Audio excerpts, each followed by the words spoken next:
On today's episode of Trust Your Gut, I am deciding whether or not to stay in a moldy Airbnb in Tampa. I checked in last night and immediately felt the must come at me right when I walked into the house. This house is like what I call a lipstick pig, which is a term that I learned from a realtor a couple years ago. This is a flipper house that somebody took that was an old beaten down place in a relatively decent area and decided to make renovations that were subpar. We're talking budget renovations, like painting the walls, switching out some light fixtures, and very cheap materials for the kitchen, just to look good for the pictures.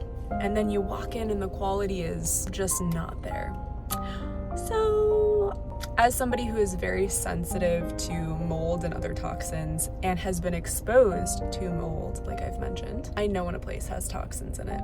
It is that gut feeling that this place is not clean to me. Now, this is a tricky situation because I've looked at all the other Airbnbs in the area and there is nothing available for the next 9-10 days that I need it. This is one of those decisions that you gotta trust your gut with. On one hand, I could stay and do my best to air it out, get an air purifier, open the windows, things like that.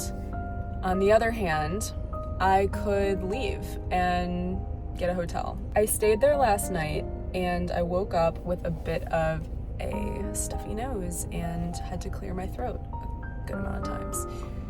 I know that staying in this place is not supportive for my highest self, my health especially, but I feel like staying because it's the best option and I need to just suck it up for the time being.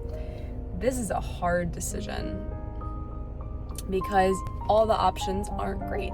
My gut is furious. I feel like in this moment, the best thing to do is to support the environment as best as I can while I'm making the decision. So bringing in an air purifier, cleansing the place energetically, and also taking care of myself the best way that I can, supporting my drainage pathways, staying hydrated, getting out of the house as much as I can, spending as much time outside of the house as I can, and eating a lot of foods that support my detox pathways.